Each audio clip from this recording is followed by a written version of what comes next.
É um milagre não se preocupar, é um milagre. A gente viveu, a gente acabou a infância, eu não sei que ano foi, e a preocupação começou quando acabou o maternal, acho, não sei. Quando você começa a ter que aprender a ler, eu não sei quando que acaba a preocupação da criança. Na verdade, quando a gente vai ficando adulta, te dá status, preocupar-te, né? Então, como ela é responsável, ela está preocupada com o futuro, né? E tu pode Então, estar eu tinha dançando, isso. vivendo o presente, que vai te levar a um futuro mais tranquilo. Mas a sociedade mesmo, a sociedade desse mundo das formas, ela venera muito a preocupação, que nada mais fez preocupar-se antes de... Ocupar-se quer dizer ocupar-se antes de que aconteça. Então, na verdade, a gente que confia tem que se ocupar, não se preocupar. E a preocupação, eu acho que ela começou a surgir para mim quando eu comecei a achar que não, aquela frase da última roda de conversa que eu falei, Marita, não é suficiente. Veio junto com essa crença. Claro. Que o que eu faço não é suficiente, o que tem disponível não é suficiente, então eu preciso me preocupar. Agora, isso já começou para mim na infância, não foi quando eu fiquei adulta. Foi quando eu me dei conta de que muitas vezes eu faço coisas naturalmente, que são a minha espontaneidade, e não é suficiente para os meus pais. Eles queriam outra coisa de mim. Mas acontece isso na infância. Eu observo agora que eu trabalho, já começa, você já tem que se preocupar, o amiguinho, não pode bater no amiguinho, tá errado, bater no amiguinho. Aí você começa a aprender a ler, existe já a preocupação, eu tenho que ler, tenho que escrever, já começa, assim, porque a gente tem que aprender a ler e escrever. Todo mundo pergunta se você sabe ler, todo mundo pede para você escrever seu nome. Eu também me lembro disso, assim. Qual foi a minha primeira preocupação? Minha primeira preocupação, eu acho que foi aprender a ler. Eu me lembro, assim, da minha mãe me dando um papel cheio de coisa escrita, tipo um jornal, uma coisa assim, e eu tendo que ler. Eu fico pensando nisso, porque como é que você vai falar, filho, não preocupa que você não vai ler, não vai dar. Não é isso. Então, eu fico... Mas tem um jeito, sim. Porque nós que estamos nesse processo, temos que ter outras formas de abordar isso, né? Então, mas isso existe. Na verdade, assim, quando quando querem que a gente faça algo, que a gente aprenda algo, que querem que a gente faça, a gente aprende junto que eu não sou suficiente. Eu não sou suficiente, eu preciso fazer isso para deixar outra pessoa feliz. Ela não está feliz comigo. Eu não sou suficiente. É essa crença que se instaura. Só que o que acontece?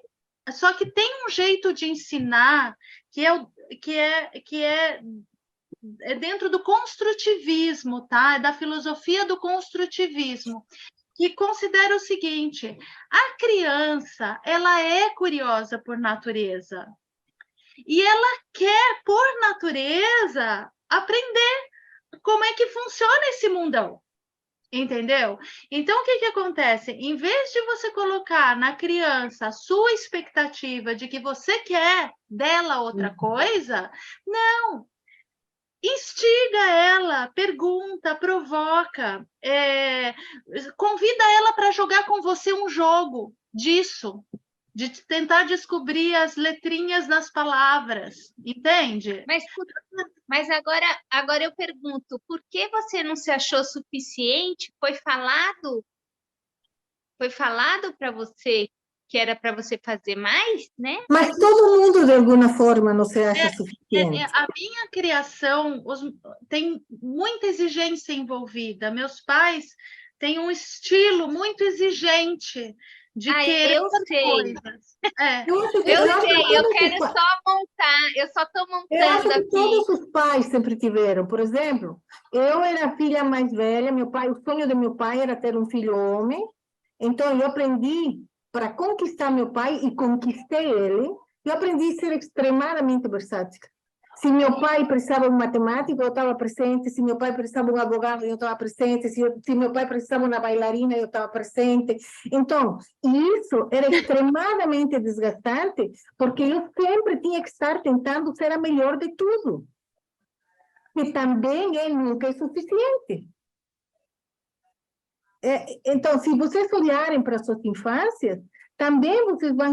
E eu acho que isso se dá no momento que a gente fica adulta, se materializa a desconfiança.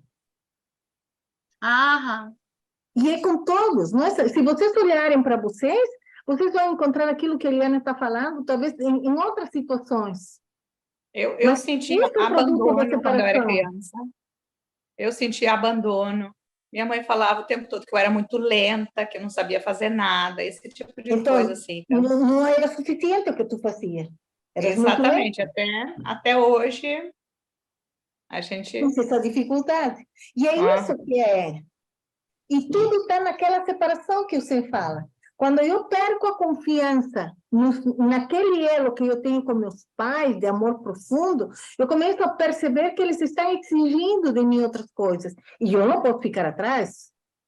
Afinal, é a sociedade mesmo que te deixa competitiva. Então, nós adultos, agora que estamos trabalhando isto, nós temos que ser mais cuidadosos com meus netos, provavelmente, né? E um pouco com meus filhos também, mostrar a realidade. Eu acho engraçado, porque meu filho faz triatlo, né? Ele aprovou no Mundial e tudo. Aí estávamos conversando no domingo, ele disse assim, aí a minha filha falou, Luciana, mas tu tem que fazer uma terapia, não sei o quê. Mas para que eu vou fazer terapia? Uma vez contratei uma psicoterapeuta, me falava tudo que a mãe me fala. Sim, que eu tinha que pagar. Estás me devendo? Quer dizer, levar para nosso entorno esta postura que a gente adquire, né? Pelo menos isso que é nosso compromisso. Eu nunca pensei que meu filho pudesse prestar atenção nas coisas que eu alguma vez falava para ele. Eu tenho netinho de 10 também, vai fazer 7, sabe? Eu vejo as qualidades, incentivo o que eles sabem fazer, o que não sabe fazer eu ensino. Eu penso tudo que eu já vivi, que eu não gostei, que fizeram comigo, eu já mudo aquela chave, sabe? Já vou lá e faço diferente, né? Com as filhas também fiz assim também. Eu pensava, não posso cometer o erro, né? Vou contar para vocês a minha experiência disso, de profunda reflexão. Eu, na criação das minhas filhas, eu procurei fazer muita coisa diferente da minha própria criação. Nessas coisas que eu ia tomando consciência e deixando elas mais livres, né? sem tanta imposição de crença limitante, aquela coisa toda. E chegou uma certa altura, elas ficaram adultas, né? E teve ocasiões de grandes eventos, né, assim, formatura, casamento, que, tipo, ninguém me deu as glórias de mãe direito como devia, como eu achei que devia, né? E aí eu fiquei muito magoada. E aí, quando fomos resolver essa mágoa, eu disse, ingratidão. Eu senti ingratidão por mim, porque eu fiz tanta dedicação, eu mudei tudo, eu dediquei, assim, eu me transformei muita coisa do que eu recebi para oferecer e para ser a melhor mãe em tudo, e hoje tem, né, eu me sinto nesse lugar assim e tal. E a minha filha começou a chorar, se jogou no chão, falou, mãe, o meu momento, como fala, o meu evento, né? Me foge a palavra agora, a minha ocasião, né? E nunca tá bom para você. Ela me jogou isso na minha cara. Quando que eu vou ser boa para você? Ela me jogou na cara. Eu estava repetindo, mesmo sem querer repetir. De algum jeito eu passei para ela de que ela não é boa para o que eu quero, para minha expectativa. Então, olha que coisa mais maluca. E é bem interessante essa nossa conversa hoje, porque tudo isso eu estava refletindo esses dias. Isso tudo está muito vivo dentro de mim agora, sabe? Eu percebi, eu falei assim, como que a gente... Porque assim, ó, foi no emocional que eu reproduzi. Não foi no que eu fiz, porque eu falei, porque eu não falei, porque eu não exigi como meus pais exigiam que ela fosse a melhor, que elas fizessem a melhor. Eu sempre aceitei elas como elas eram. O que elas queriam fazer, decidir, realizar, aprender, eu nunca exigi delas isso. Mas no emocional eu exigi e elas não se sentiram suficientes para mim. Então, eu acredito que tem alguma coisa aí a ver, assim, sabe? Tem a ver com o que eles falaram hoje nessa reunião. Daqui a pouco a gente mudou algumas coisas, e algumas coisas não mudou, talvez, né? Que foi muitas vezes, daqui a pouco a gente... Não, é que também tu tem que observar que isso que ela está falando não foi de ontem, foi de 10 ou 15 anos atrás, quando ela estava em plena formação. Então, por exemplo, eu também tenho isso, minha filha me disse, eu já sei. Eu disse, não, tu não sabe, eu mudei. Agora eu vou te deixar falar e vou aceitar o que tu me digas. Então, porque ela tem a memória, e eles têm a memória muito fresca do passado, daquilo que marcou eles. Então, eu sempre peço para meus filhos, por favor, me olhem, me olhem. Sim! Não, isso é verdade, Marita. Porque eles só me olham naquele lado. Então, hoje, elas já percebem que eu sou outra pessoa. Hoje. Mas quando eu as criei, mesmo pensando que eu estava criando diferente, eu estava reproduzindo inconscientemente no emocional. Na verdade verdadeira, isso que foi do casamento dela faz 2 anos. Não foi tão antigamente assim, entendeu? Mas veja bem, se elas tivessem tido os nossos pais, elas não tinham sobrevivido.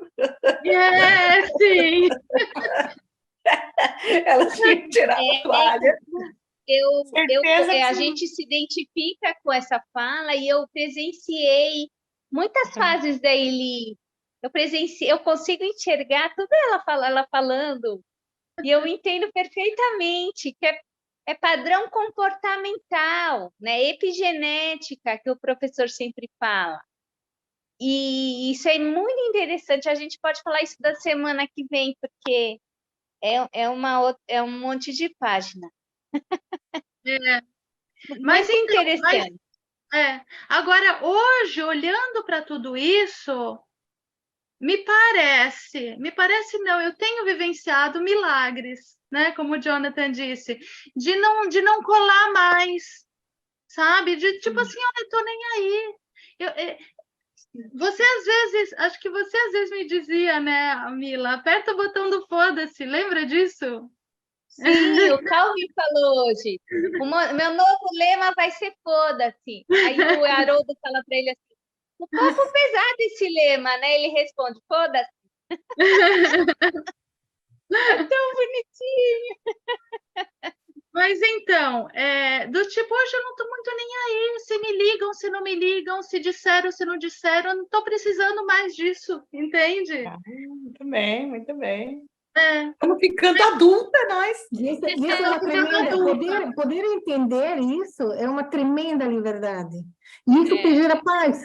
Porque se alguma coisa, eu também passei por isso, alguma coisa que me magoava, me chegava a magoar, era que, por exemplo, eu não me ligasse. Então, eu tinha mania de dizer, oi, perdida, oi, desaparecido. Ainda então, tem minha mãe. mãe. Que horrível. Você fugiu.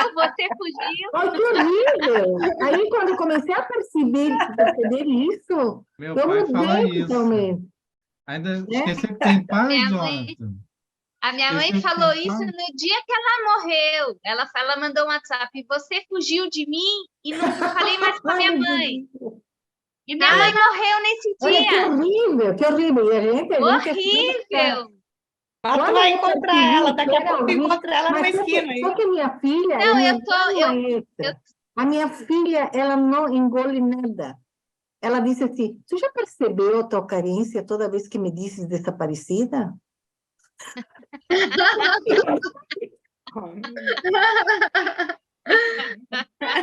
Assim, né? Porque Puxa vida, hein? Ela Ô, Mila. Não sei como é que ela não Oi. disse para ti, viu? Vá meditar, mãe, vá Linhaça. meditar. Não sei como é que não, ela por disse. isso mesmo que ela me penteia, né? Ele disse, tu percebeu a tua carência toda vez que me chama de desaparecida? Eu não, porque é isso que nós fazemos. Às vezes utilizamos palavras que pareceriam uma piada, que parecem uma brincadeira.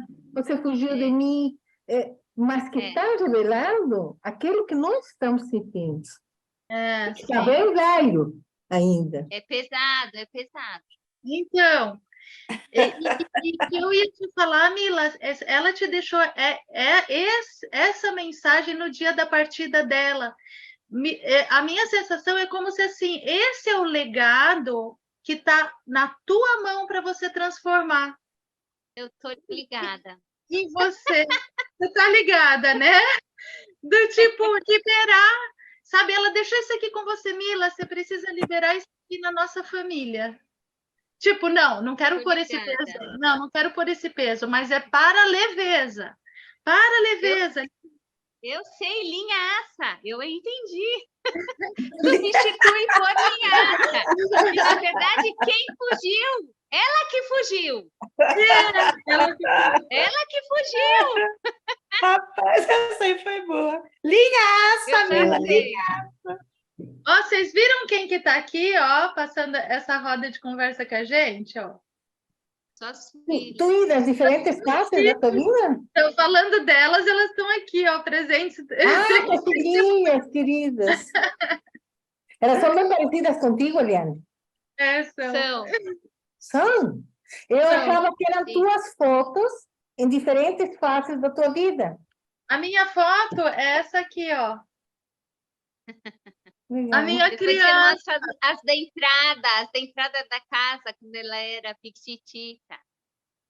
Quem era Pititica? Você tem na entrada da sua casa, quando você era piquitita, menor. Eu Uma vou lá na praia, você tem uma de biquíni bem linda. Tá. Bom, gente, foi longe nossa roda de Certíssimo. conversa hoje.